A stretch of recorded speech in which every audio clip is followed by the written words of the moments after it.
5 days before the French vote, a friendly reminder from across the channel: the next president better be ready for a lot of Brexit negotiating. Theresa May springing the surprise of a snap general election, which she wants on June the 8th, to shore up support for the UK Conservatives. We'll ask the panel what happens if, as polls initially suggest, she gets her wish. What does it mean for the UK? What does it mean for Europe, this vote? Ultimately, will it be a softer or harder Brexit? And what does it mean for France, currently in the throes of a four-horse race ahead of the first round of the French presidential election, and where two of the candidates, the far right's Marine Le Pen, the far left's Jean-Luc Mélenchon, both share Brexiteers Eurosceptic views? Of all the candidates, only centrist Emmanuel Macron openly advocates more European integration. Ambivalence about Europe abounds in this race. Surveys suggest, well, that two-thirds of the French still like Europe, still like the euro, but like many in Britain, those polled feel France is somehow losing its sovereignty. Is it true? Could there really one day soon be a Frexit? The irony is that after Brexit, France will become the only EU member to sit on the UN Security Council. We'll be looking at France's place in the world today in the France 24 debate, The Future of Europe. We'll be joined from London by political conservative commentator Alexandra Swan. Here in the studio, we welcome back French Member of Parliament Jacques Millard from the conservative Les Républicains party. Thank you for being with us. Hi. Journalist Alex Taylor is with us as well. How are you? I'm very well. How are you? And welcome to the show, political analyst Thomas Vitiello of Open Cities. Open Cities, in a word, what is it? It's a political consultancy that does a risk assessment, political risk assessment for businesses. Okay. The France 24 debate on Facebook and on Twitter, the hashtag F24debate. Surprise! 1 week before the French start picking their own parliament next June, the UK will in all likelihood be returning to the ballot box. The Prime Minister's reasoning?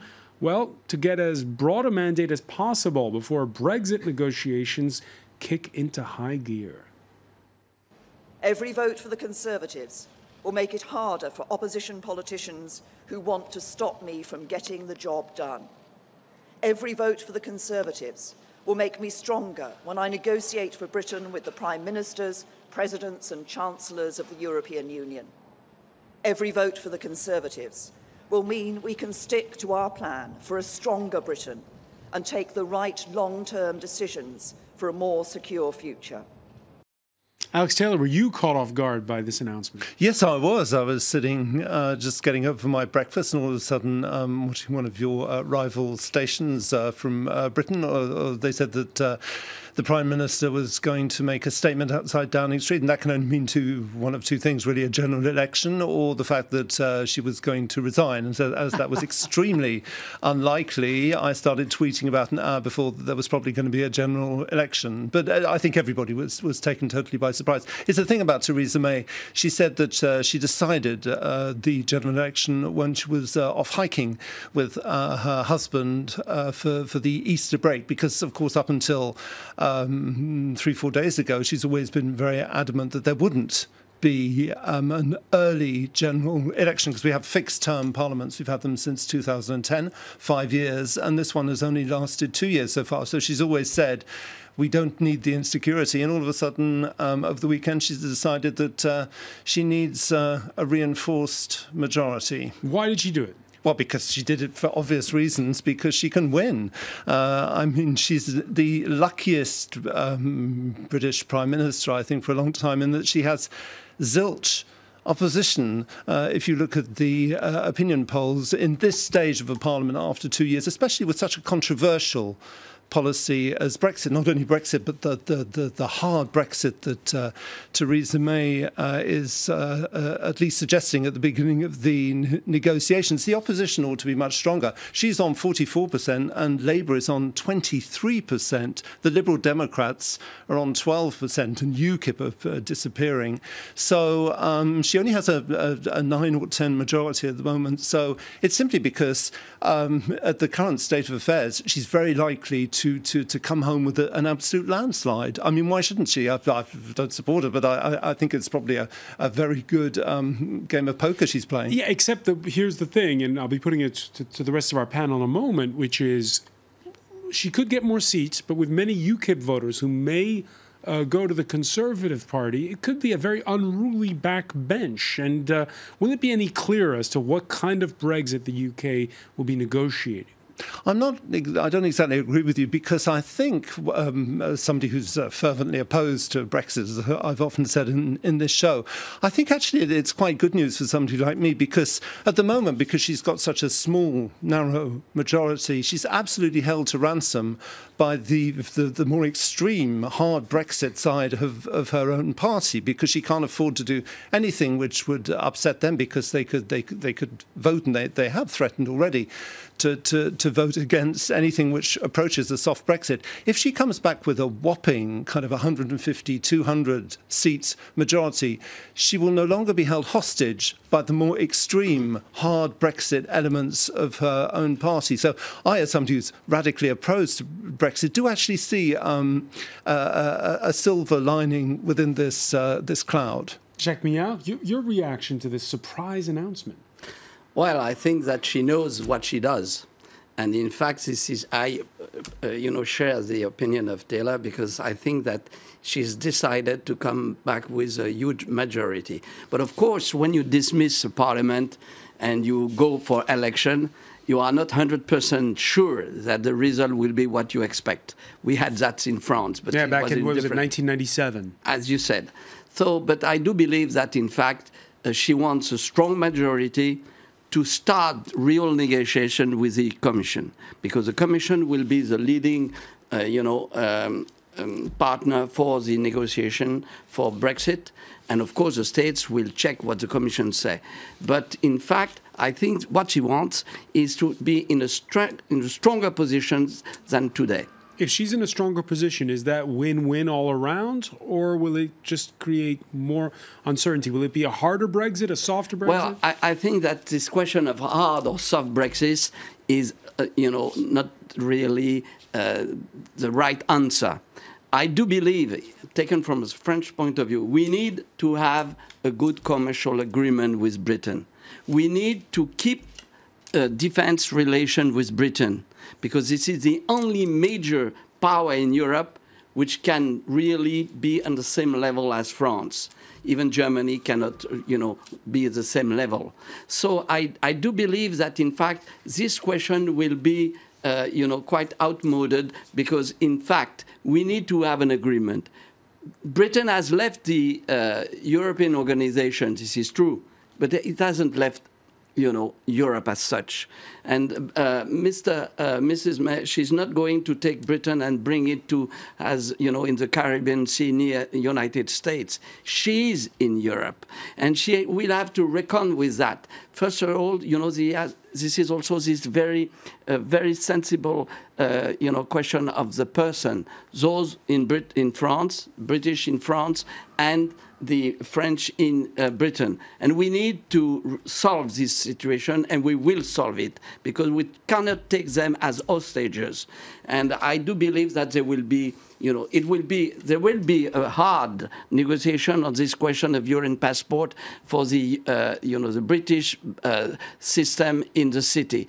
This is true that nobody on the continent wants to have the same rule for the city as for the Eurozone. And that will be very hard. But apart from that, I'm sure we'll find agreement. I'd like to add something on the political motivation of what Theresa May announced today. She's probably looking to reinforce her legitimacy, because she was appointed Prime Minister after the resignation of David Cameron. She wasn't elected, by the people, and therefore she's in need of strengthening her legitimacy nationally by calling her election, and this, she hopes, will give her more legitimacy also in European negotiation for the Brexit. And will it work? I think, if you look currently at polls, it looks like she might succeed in her bet. All right, and beware of the polls. Beware of the polls. Jacques Millard are reminding us of what happened in this country in 1997 when the president called a snap general election that backfired.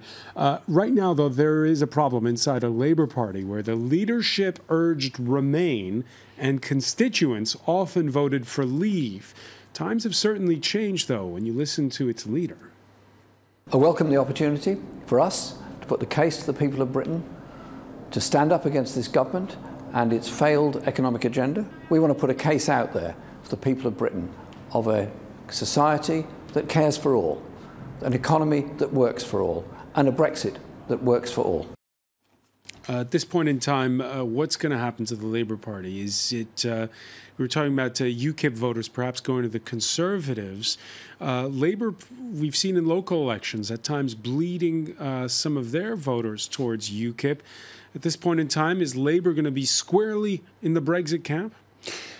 I think the only kind of suspense really about what's going to happen on the 9th of June, first thing in the morning when we get the results, is to know who's going to replace Jeremy Corbyn, because in the current state of the Labour Party, it's absolutely out of the question that he can win. He's the leader of the party because of the internal system. They opened up, a bit like France in the primaries, they opened it up for the first time to anybody who paid, I think, the equivalent of €3 could vote. So quite a lot of Conservative voters actually paid €3 so that they could vote for the best possible candidate to keep Labour out. A lot of young people voted for him. You're saying there's a conspiracy by Tories? No, I know a few Conservatives who paid up to become Labour members just to vote for Jeremy Corbyn because it's a very good way of keeping their party in power. No, seriously. I mean, well, look at the opinion polls. If you don't believe me, a lot of young people were caught up in his very idealistic. I mean, the guy is totally sincere in what he says, but he has no broad appeal whatsoever. He's consistently polled extremely lowly. Why is he only on 23%? And also his own personal record on Brexit. He's always voted against the European Union on practically everything it's done. He was more or less arm twisted into paying lip service, saying he was for Brexit. But as soon as the vote was done, he said, well, we have to leave now.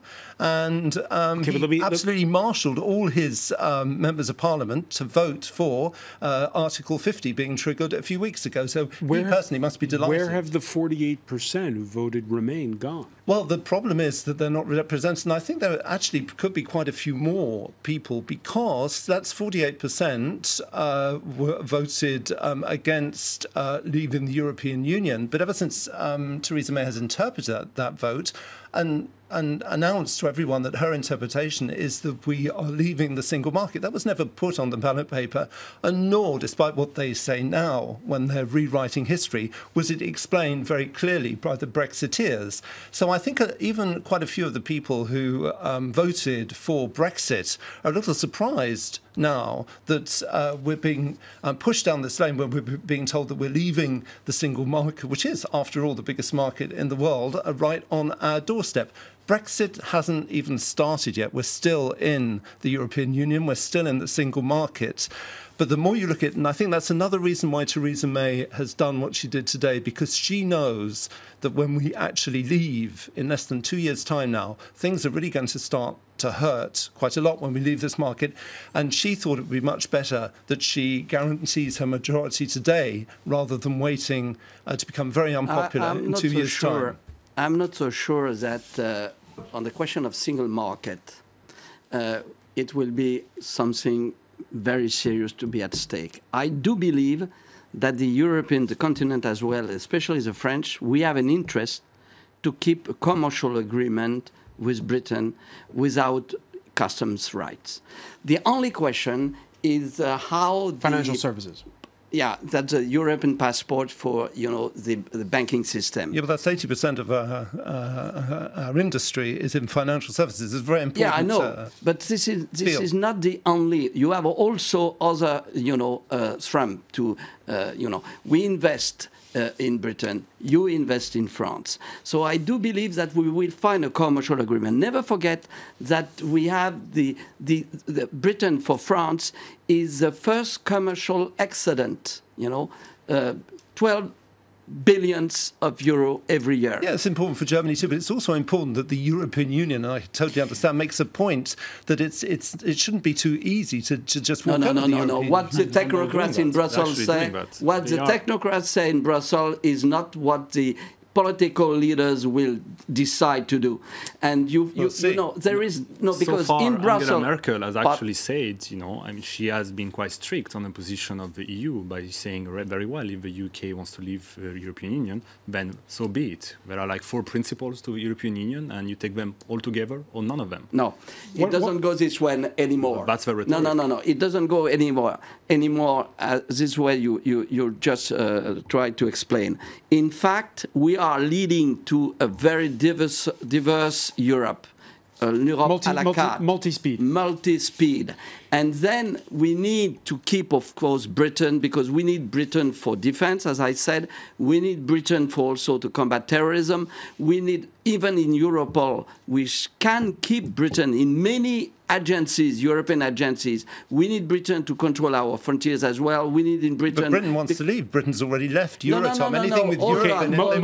Most of Britain, but not all. And I wanted to ask you about this before we go to the break. Jacques Miao, Scotland. Well, that's another story. But what do you do as a Frenchman? Do you welcome Scotland staying into the... Scots are French since the old alliance, first of all. Secondly, this is something which has to be solved in Britain. I agree. So has to be solved by the British. But if Scotland gets that independence referendum, do you welcome them with open arms? I tell you frankly, I doubt it really, because they're already voted. But this is something that the British has to solve among themselves. It'll depend what happens with Brexit. If things get really tough, which they will in 2 years' time, things are going to get tough. Then the Scottish are going to vote against the British government, which has dragged them into this. That much tough. My grandfather was Scottish. I have a feeling for what is happening in Scotland. I can tell you, once they're very close to their purse strings, once things start to get hard, as they are already with the valuation of the pound and inflation rising, the Scottish are likely to leave. If it's only a question of money and a question it is. It's very important. Trying to export goods and services, we'll find a way. The only thing is, of course, the financial city, let's say, enterprise. Then there will be a stop. I agree on that. All right. When we come back, we're going to look how the reshaping of Europe is affecting the French presidential election campaign 5 days before the first round. Stay with us. You're watching the France 24 debate.